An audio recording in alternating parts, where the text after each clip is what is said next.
Hey, what's up guys? It's Brendan from Best Life Weight Loss, and today's bike vlog I want to talk about improved eating habits, healthy eating habits, and yes, that obviously includes having a healthy diet, but what does it really mean to have an improved habit, habitual, your overall association with food? What does that mean to be improved? So basically, it's how you see the food, how you perceive the food, and how you can digest the food. And one easy one to do is kind of eating slower, savoring the food and chewing the food up properly. When you don't chew your food up and you don't break it up, it's harder for your body to digest it and absorb the nutrients it needs. You could have the food, you could not chew it properly, goes down into your digestion, it's going to get broken up, but the absorption rate is not going to be as good, meaning you'll poop out more of what you might need rather than not. And then eating slower and savoring your food. When you eat really fast, it doesn't give you have this brain and stomach connection where, if you Google it, it takes like 20 minutes for your stomach to tell your brain, hey, you're full. I don't know if that's fucking true, but there is something there where it's like if you're eating too fast, you're most likely going to be able to consume more because you don't know you're full yet.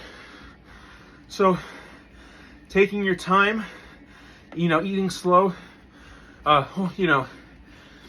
saw, I don't know if you ever seen the Keto King, Brandon Carter.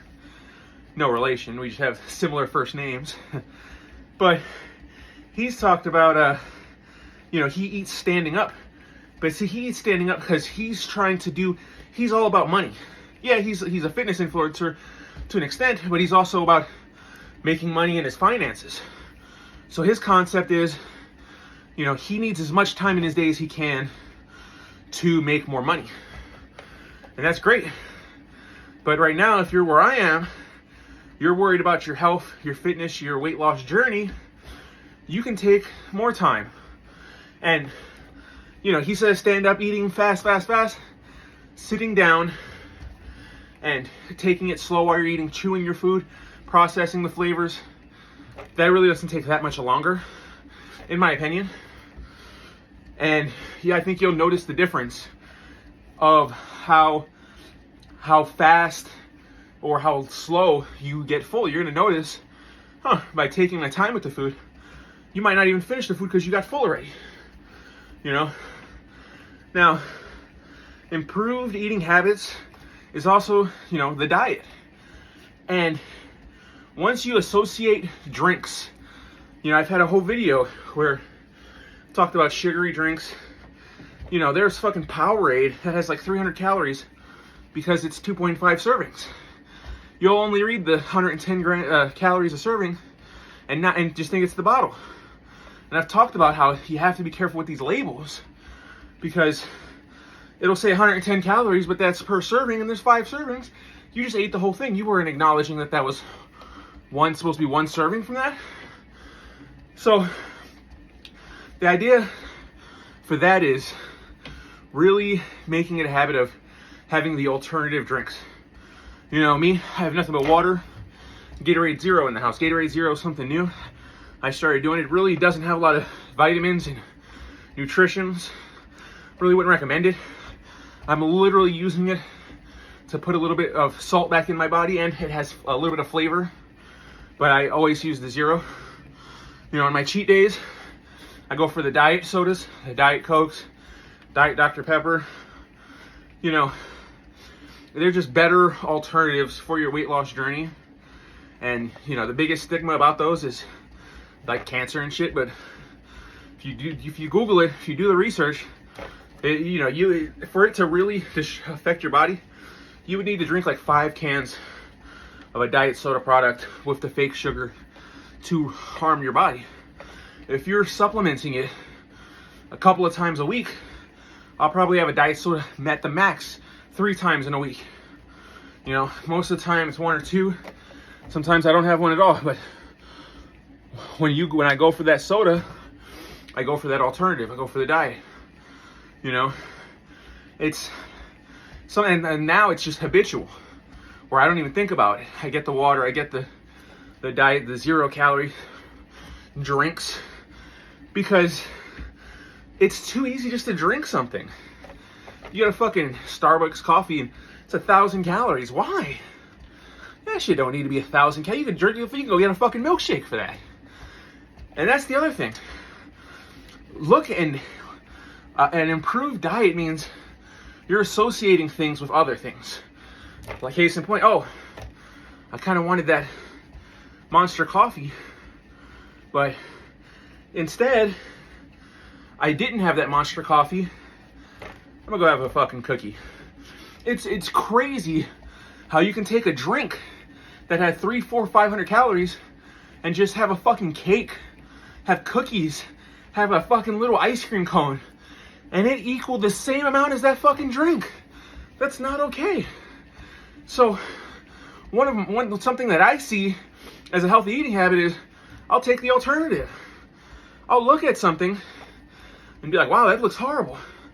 And I'll see something else, something that might not even be diet, but in comparison, it's better.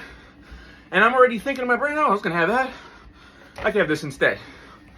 Knowing when to choose something different, that is an essential part of improving your healthy diet plans, you know, improving your eating habits.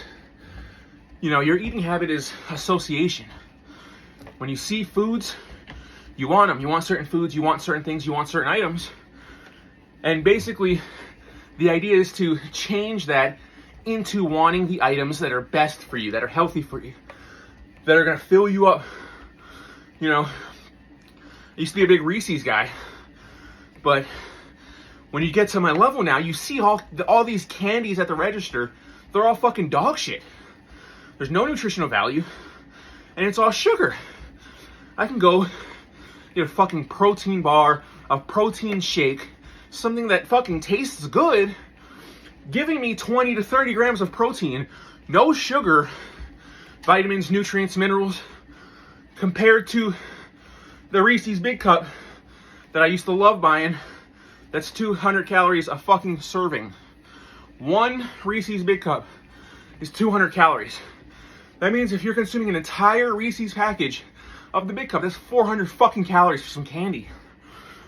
I could drink a Premier protein shake and consume 160 grams of calories and 30 grams of protein from that fucking shake. And it's gonna make me feel full. It's gonna give me energy, and it's gonna give me nutrients. That Reese's, I'm still gonna be fucking hungry. And that is what we need to fix and associate. We need to understand that certain things are good. You can have that Reese's on your cheat day, but on every other day, go for the alternative. Go for something that's gonna give you energy. The idea is to associate your foods with power and energy, with things that are gonna fuel your body and taste good. I'm not fucking just getting shit, I think that'll fuel my body, but it tastes like dog shit. No. I'm getting things that taste good, fuel my body, has protein, has nutrients, has fiber. Fiber is important just to keep you full. I don't know about anything about fiber for shitting or nothing like that. I know that when I consume enough fiber and protein, I feel full. That's what I'm trying to achieve. You know, I don't like walking around fucking hungry all the time. I try and achieve a certain level of fullness with a certain level of understanding. And I think if you guys can implement that and just start to make note and start to see, it doesn't have to be drastic. You don't have to cut out all of that. Just start seeing the association of what can be better, what can be an alternative to what you were going to have. And take your time when you're consuming your food. Acknowledge your food. Sounds silly. Sounds fucking silly. But it's worked for me. I hope you start your weight loss journey today and stay positive.